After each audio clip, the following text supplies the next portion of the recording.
Hi guys, this is Debbie with Wrestling in 60 Seconds, and Hot Miss Deborah is over here. She's actually kind of sitting at her own little table.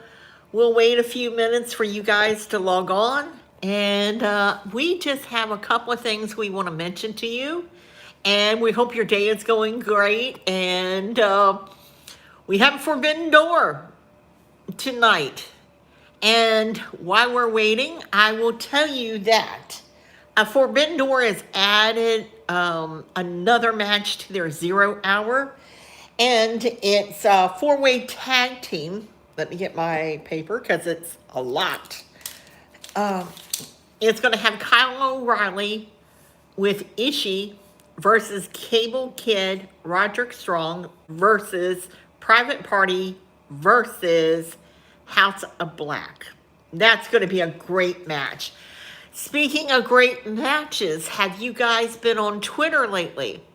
I know you guys have because I've heard from you saying how much, Dijak, it's such a story, he wasn't released. You can't always believe what you hear on Twitter. However, I will say that for those of you who believe that that Sean Ross Sapp and him he was linking WWE information, that story turned out to be incorrect. And the YouTube business that leaked that story that said that Dijak was linking WWE information to Frightful got online last night and said that his sources were incorrect. And he apologized to Dijak.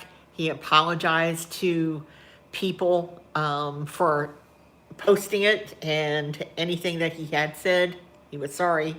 And speaking of Dijak this morning, if you haven't seen his latest post, it's very interesting because he showed up in a Connecticut small wrestling company. He did a match, and he said this morning that he had to go through a door. He was going to go through a door, and he may just take a little drive today, a 4-hour drive, which just so happens to be the distance where he's at to Long Island.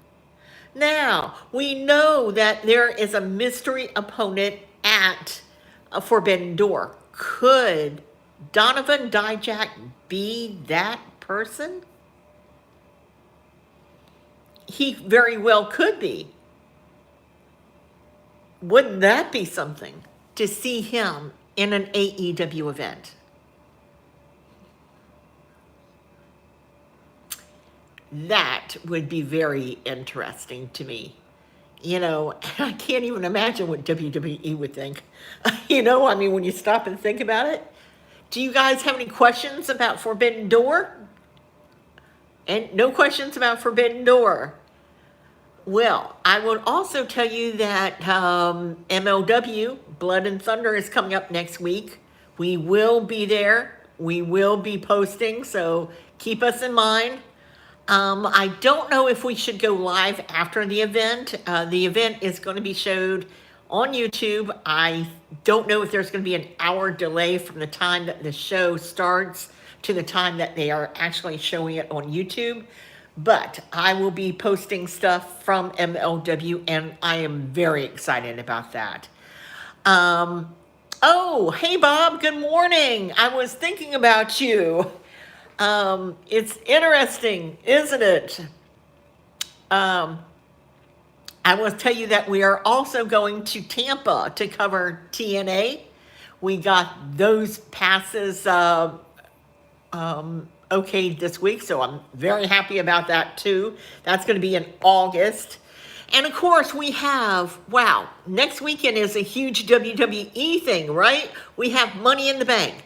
And then we have Heat Wave with NXT on Sunday. Don't forget, they'll both have pre-shows, and you want to catch the post-media show. Also, don't forget about Forbidden Door post-media show after the event tonight. It's free. It's on YouTube. So, do you have any questions? You want to say hello?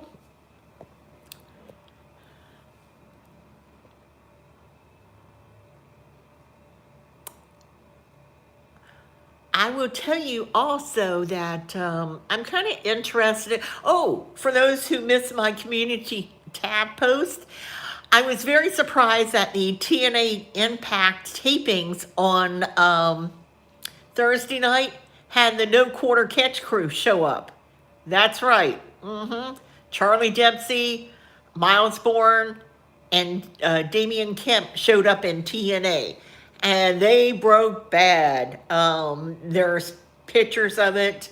I wasn't there. I did see what happened. I'm excited about to see what that storyline is, and I'm thinking it may be on this Thursday. English, please. I don't speak Spanish, but yeah, getting back to what I was saying, I'm thinking that them showing up on TNA should be on Impact this Thursday.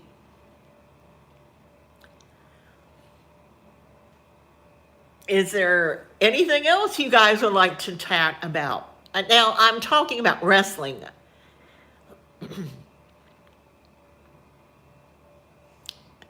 Don't forget that the AEW Forbidden Door starts at 6:30 tonight.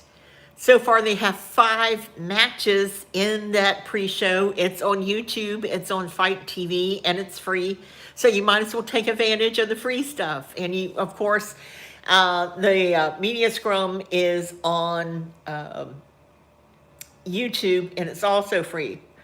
I also want to tell you that during the media call with Tony Khan, someone had asked him if Forbidden Door would ever be held in Japan. And he said that he would like to do Forbidden Door in Japan. And that would be really cool, wouldn't it? You know, to have that. Okay, we have an Uso fan in the house. Eek, eek, eek. I'm more of a Penta. Oh, speaking of Penta, if you haven't heard, and I did say this, Penta's contract with AEW is getting ready to expire. And he's not so interested in staying with AEW. But can you imagine this? Think about this for a minute. Can you think about Penta going to WWE? Specifically, I would love to see him head up the NXT Mexico division of NXT. That would be off the chain. And just because he might be leaving is no guarantee that Ray Phoenix is going to be going wherever Penta goes when his contract is up. So I kind of think that's kind of interesting. They have been such a tag team, but they are also forces within themselves. They're excellent single competitors. They're a heck of a tag team, you know, so it'll be interesting to see, you know, especially if they get split up into different wrestling companies, them being on their own, you know. For years, they've been such a tag team. They work so well. That's probably why they work so well together.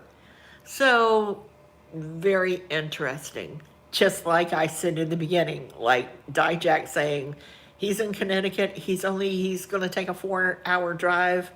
And it just so happens that Forbidden Door is 4 hours away from him. And they have a mystery opponent.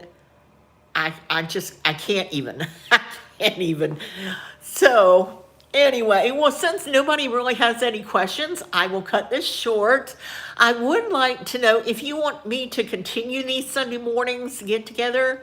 I know I'm a little late. Normally, I'm on here at 10:30. I had some things I needed to get done. So, sorry, guys. Or would you rather have them in the evening?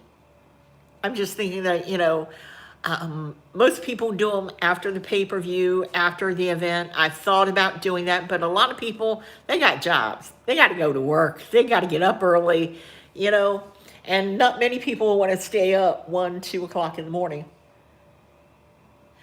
Thank you, Bob. You're just listening. Did you get your tickets for Citrus Springs? NXT is coming to Citrus Springs. They tell me that there's tickets available, but even though the site says no, they say that there's tickets available, according to Cameron, that there's, oh, okay. We didn't get tickets either. They just sold out so fast. So I don't know if we'll still be just going to say hi to people or what. I know that that's the following week. Like I said, we're going to MLW in Tampa. For those, oh, that was another thing. Wow, I forgot to tell you. Is I forget who Matt Riddle is facing at MLW, but it's going to be a no holds barred match, the original, with no ring ropes, no disqualifications, and the only way to win that match is that you literally have to beat the person out, or the referee has to stop it. Yeah, yeah. And can you all, oh, and it's with Sami Callihan. Now, can you imagine Sami Callihan, Matt Riddle, in a no disqualification, anything goes, no ring ropes, and they can bring anything in the ring? Talk about blood. I mean, like, isn't that what Sami does? Isn't that what he's good for? I mean, man, when you think of his matches, and especially the ones in TNA and GCW, holy cow, that's going to be unbelievable. I'm really psyched about that. Anyway, and I'm hoping to get some interviews with some of the talent there. I'd like to get an interview with Brett Ryan Gosling, because I think he's underrated as a wrestler. I think that people don't really give him the opportunities because of the character that he's portraying. But we'll just have to wait and see. Anyway, I guess I will go ahead and cut this short. I want to thank you for watching, subscribing, and hopefully next time you guys will have more to say. Until next time, bye for now.